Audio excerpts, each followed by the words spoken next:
Halo pendengar setia dokter kita, selamat siang, salam sehat.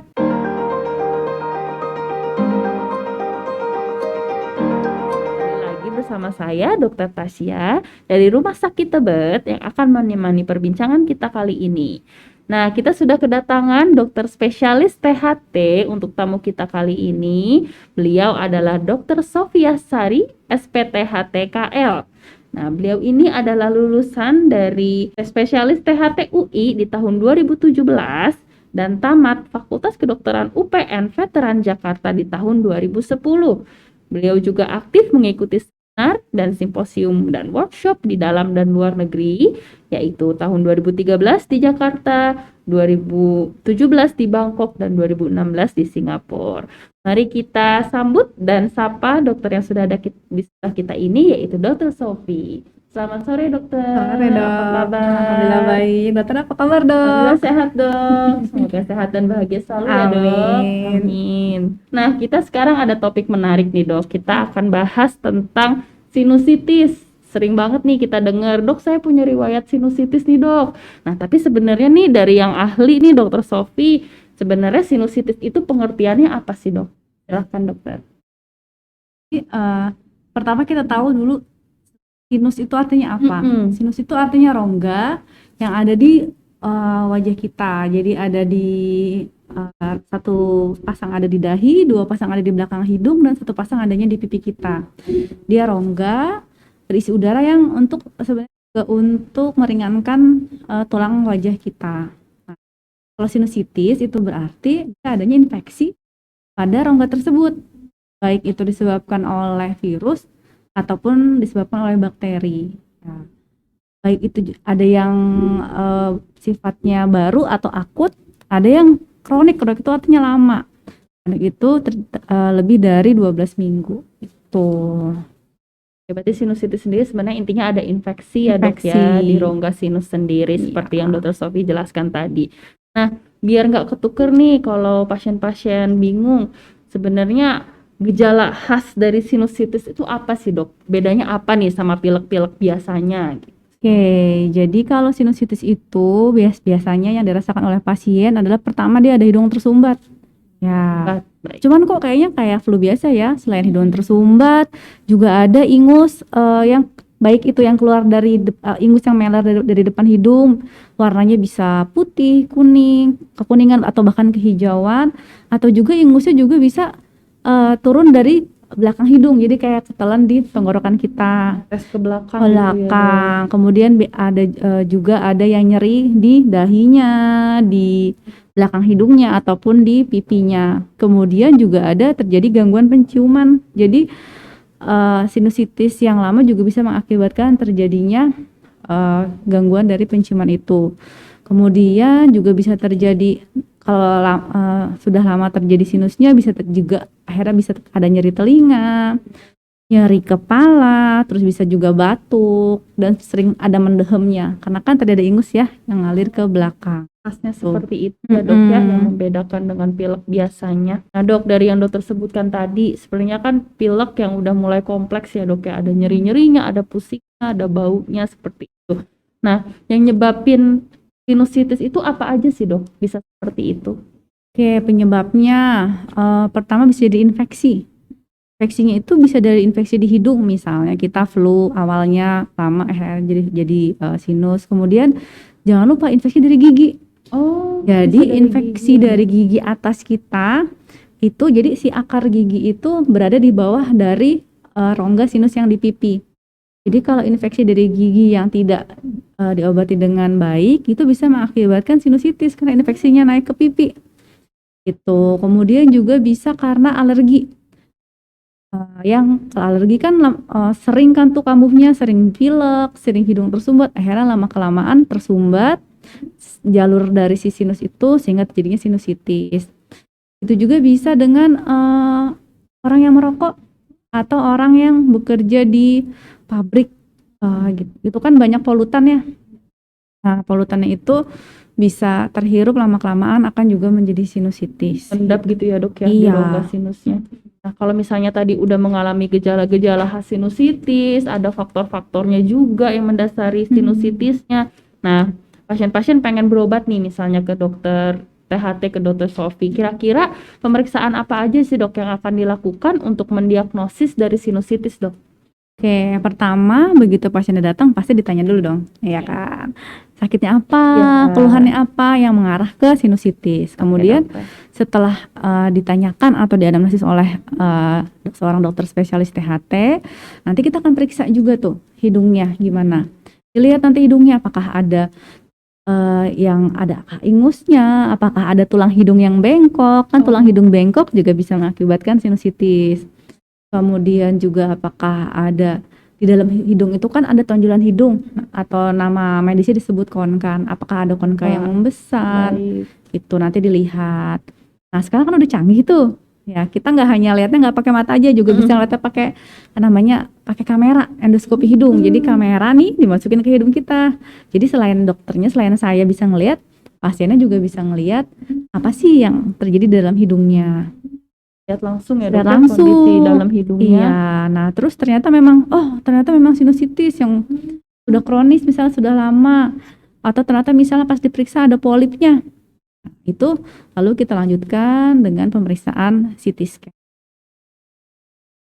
Pemeriksaan-pemeriksaan yang dapat dokter lakukan ya untuk mendiagnosis dari sinusitis. Jadi jangan dikit-dikit pilek, aduh saya sinus nih, belum tentu ya Belum dok ya. tentu. Harus ke dokter spesialis THT Iya, dulu, betul. dilihat secara kompleksnya gimana. Nah, terus dok kalau misalnya nih udah datang ke dokter, terus dari dokter ternyata punya sinusitis, kira-kira cara mengobatinya kayak gimana sih dok?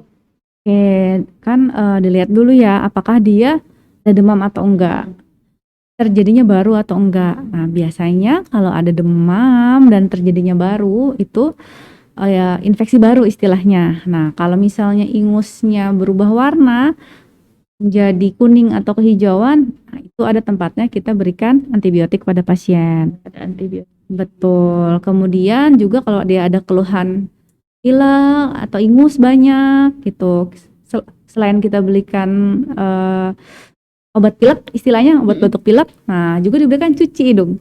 Nah, Hidung, menarik cuci ya, hidung dok. itu kenapa diberikan cuci hidung? Selain dia fungsinya sebagai nasal hygiene untuk membersihkan hidung kita, dia juga membuat pH di dalam hidung kita nih tetap stabil lah istilahnya. Jadi tidak terlalu drastis berubahnya. Jadi selain bersih dari ingus, keadaan di dalamnya juga diperbaiki. Kemudian kita juga memberikan semprot anti inflamasi yang di dalam hidung gitu. Jadi langsung menuju ke sasaran di dalam ke dalam hidung dan ke saluran sinusnya. Menarik ya dok, tadi ada obat-obatan, terus juga ada terapi cuci hidung.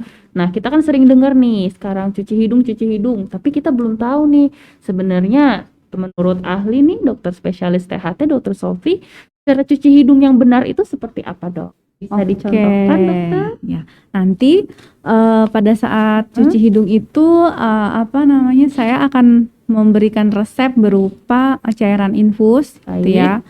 Kemudian spuit 10 cc. Nanti kalau yang pakai cairan infus itu nanti infusnya kita tuang ke gelas ataupun mangkok yang bersih ya. Kemudian nanti setelah dituang ke mangkok yang bersih kita ambil pakai spuitnya itu.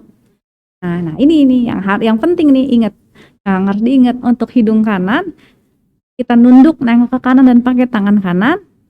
Biar nggak tukar, biar nggak susah. Untuk hidung kiri kita nunduk nengok ke kiri pakai tangan kiri. Nih coba nih. Iya nih, coba nih lihat nih kalau hidung kiri pakai tangan kanan kita susah ngerjainnya. Iya. Jadi misalnya udah ada di kita spuitnya, kita nunduk nengok ke kanan untuk hidung kanan, baru kita masukkan spuitnya, lalu kita semprotkan gitu.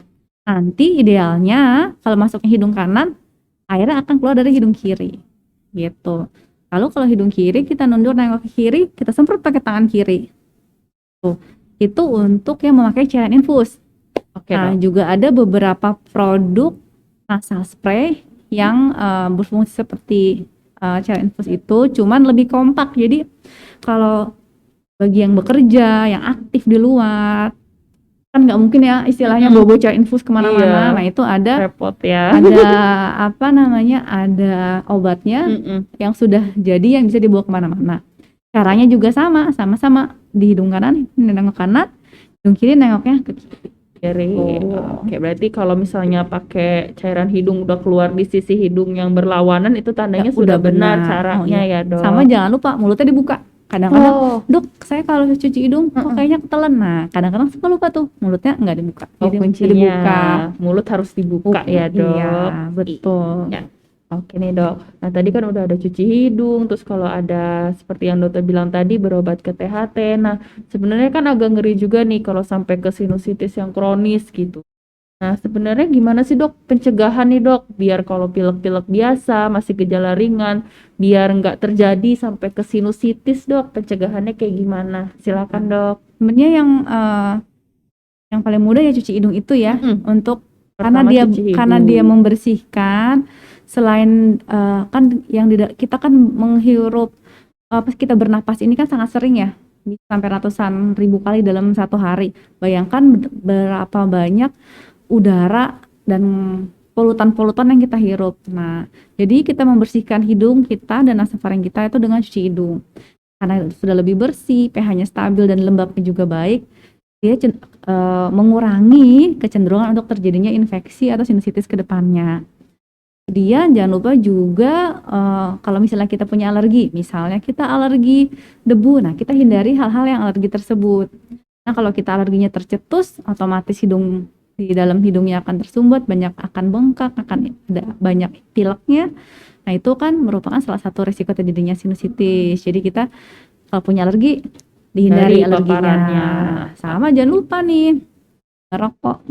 Oh, merokok Sama bisa sinusitis, Dok. Iya, karena kan dia banyak istilahnya banyak polutan yang tidak baik ya. Masuknya polutan ya, Dok, asapnya ya.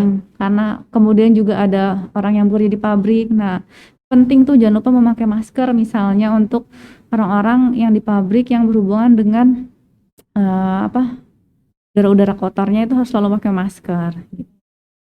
Selain cuci hidung, hindari paparan alergen atau yang punya alergi, hindari penyebabnya. Sama untuk yang merokok, dikurangi rokoknya, Dok ya. Yang kerja di lingkungan resiko paparan polutan, jangan lupa pakai masker. Itu iya. tips-tips dari Dokter Iya. Sophie.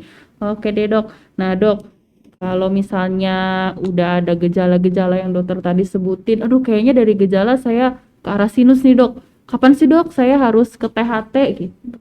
Mana, Dok? Jadi harus aware juga ya kita ya. Jadi emang nggak batuk pilek biasa atau bukan sih? Iya. Nah, misalnya nih kalau udah ada demam, udah ada Demam. sakit kepala, ingusnya udah berubah warna, jadi kuning atau hijau, kemudian wajahnya udah baal, udah nyeri lah, nyeri di pipi, di dahi, udah bengkak di bawah mata, itu secepatnya lah sebaiknya ke dokter THT gitu. Nah makanya jangan takut nih untuk berobat ke Poli THT di RS Tebet gitu, harus karena kita nih sudah menjalankan protokol kesehatan banget di sini gitu. Aman ya, Dok ya. Iya, jadi new normal. Nah kenapa? Karena semua yang kerja di sini tenaga kesehatannya dari dokter sampai ke satpam istilahnya sudah diberikan vaksin, kemudian kita juga memisahkan ya antara orang yang COVID dan non COVID kita pisahin. Dari screening gitu. awal kita udah screening dong pasti kita di RS Tebet ini. APD juga ya, Dok ya. Iya, APD juga. Dari dokternya, perawatnya semua lengkap ya, Dok. Sama kita juga bersih dong. Kita selalu melakukan pembersihan di RS Tebet ini. Jadi ayo keluarga, bapak, ibu, om, tante semua jangan lupa untuk berobat ke Poli THT RS Tebet. Terutama kalau yang tadi dokter Sophie sebutkan ya, kapan harus ke THT itu kita jangan tunda-tunda deh. Iya. Apalagi sampai ke operasi gitu kan. Jangan, lebih baik pencegahan. Oke, Dok. Nah, sekarang kita masuk ke sesi pertanyaan nih, Dok, dari teman-teman setia dokter kita. Nah, sebelumnya nih buat kalian yang ada pertanyaan tentang penyakit-penyakit dan keluhan kalian bisa kirimkan email ke rstebet.rst@gmail.com. Nanti kita akan memilih 3 pertanyaan terbaik untuk kita tampilkan di podcast kita selanjutnya. Nah, untuk update-nya kita akan masukkan di Instagram kita di @rumahsakittebet, digabung semua @rumahsakittebet. Jangan lupa follow nanti buat lihat update-update selanjutnya. Oke nih dok, pertanyaan pertama. Nah, dari teman-teman podcast dokter kita, pertanyaannya itu, halo dokter Sofi, perkenalkan nama saya Ica, umur saya 25 tahun. Saya punya keluhan nih dok, saya sudah pilek selama hampir 1 tahun. Pileknya ada lendir dan warnanya bening, tapi nggak berbau. Saya udah pergi 3 kali berobat bolak-balik dari 3 dokter dan 3 rumah sakit yang berbeda. Tapi kata mereka saya cuma pilek biasa. Nah, sudah 3 dokter saya temui hasilnya sama, obat-obat pilek biasa. Nah, apa saya harus melakukan terapi lain, dok? Selain berobat konsultasi biasa ke dokter. Terima kasih dokter, silakan. Oke, ya. Kalau gitu nih Mbak Ica ya tadi ya. Ica, Mbak betul. Ica, ayolah segera ke Poli THT di RS Tebet ya. Jadi memang kalau pileknya udah lama jangan dianggap remeh lah istilahnya. Jadi kita harus tahu nih kenapa nih, apakah karena alergi ya kan? Itu tadi mungkin Mbak Ica belum bilang apakah kapan timbulnya pilek yang warnanya bening itu. Nah, jadi sebaiknya ke dokter THT yuk ke RS Tebet, nanti akan saya periksa apakah itu karena alergi atau bukan alergi gitu, apakah itu sinus ataupun bukan. Jadi jangan ditunda-tunda, ayo ke RS Tebet. Nah mungkin untuk belum sempat ke sini bisa cuci hidung dulu untuk sementara Pertama ya dok. sebelum ke sini, tapi nanti ditunggu kehadirannya di sini. Oke, biar sembuh ya dok. Iya. Ya, gak bolak-balik bingung kenapa Kan, gitu kan ya, udah Ica. berapa kali bolak-balik Udah 3 ganti kali. dokter. Iya, Oke sebaiknya deh. biar lebih jelas tuh kenapanya Oke, baik. gitu. Oke, semoga Mbak Ica bisa terbantu jawabannya ya. Nah, cuci hidung pertama ya dok ya Ya. dari dokter Sofi. Habis itu ditunggu buat konsultasi untuk melihat penyebabnya. Oke dok, sekarang kita ke pertanyaan kedua nih dok. Nah, halo, perkenalkan nama saya Bimo dok, umur saya 33 tahun. Saya mempunyai keluhan hidung saya sering sekali sakit, terasa nyeri sampai ke belakang atas hidung dan jidat. Kadang saya sampai sakit kepala. Tapi saya tidak memiliki keluhan hidung tersumbat maupun pilek. Keluhan ini muncul kalau saya udah kena udara dingin dan berada di ruangan AC. Nah, saya terinfeksi sinus apa alergi dingin sih dok? Kira-kira apa bisa saya lakukan untuk mengurangi rasa sakitnya? Silakan dok. Oke, Pak Bimo. Pak Bimo ya, jadi udah lama ya sakit ya di Iya. dahinya ya. Di dahinya. Apalagi kalau kena dingin ya. Terutama kena AC gitu dok. Tapi nggak di hidung tersumbat ya tadi kalau nggak Nggak salah ada, yang nggak ada hidung pilek tersumbat. sama Oke. sekali. Oke. Jadi memang selain adanya sinusitis juga adanya rinitis dan ada tulang hidung bengkok tuh namanya. Oh. Gitu. Jadi ini kan kita kan belum periksa ya Pak Bimo ya. Nah, dari dari keluhannya bisa jadi itu sinusitis karena ada nyeri di dahi. Nah, bisa jadi ada yang lain, ada namanya rinitis vasomotor disertai dengan tulang hidung bengkok. Jadi kalau kita punya tulang hidung bengkok terus dia terkena dingin, kan kulit di dalam hidung kita kan membengkak, otomatis antara tulang hidung bengkok dan tonjolan hidung kita kan menempel. Nah, itu juga bisa mengakibatkan nyeri kepala. Terus Gitu. nyeri ya dok. Iya, tapi kan kita harus lihat ya. Maksudnya selain dilihat keluhannya juga dilihat hidungnya diperiksa gitu, maksudnya dengan dokter THT apa nih. Jadi itu sebaiknya berobat ke Poli THT di RS Tebet. Nah, sama nih untuk pencegahannya dulu sembari sambil menunggu ke sini cuci hidung deh. Cuci hidung itu juga ya dok pertama. betul, karena kan kalau dia misalnya karena adanya tulang hidung bengkok dan kemudian kena dingin, itu kan berarti mungkin ada bengkak di dalamnya. Dengan adanya cuci hidung dia dapat mengurangi bengkaknya tersebut gitu. Tapi tetap harus ke dokter THT, ditunggu kehadirannya Pak Bimo. Oke, terima kasih dokter. Nah, Sama-sama. semoga membantu nih ya Pak Bimo terhadap keluhannya. Jadi penanganan awal bisa cuci hidung, apa yang tadi dokter Sofi jelaskan, tata caranya bisa diterapkan. Habis itu bisa konsultasi ke dokter THT untuk mengetahui penyebabnya. Oke nih, jadi sekarang kita udah masuk ke penghujung acara nih, berhubung waktunya terbatas. Oke, jangan lupa nih subscribe, like, dan share dari YouTube kita. Dan supaya nambah pengetahuan nih, informasi dari dokter Sofi. Makasih banyak ya dokter Sofi. Sama dong. Sangat membantu sekali buat kita semua ilmunya dan informasinya. Nah, kita dari dokter Tasya, dokter Sofi, dan dokter kita pamit dulu undur diri. Sampai jumpa. Selamat sore.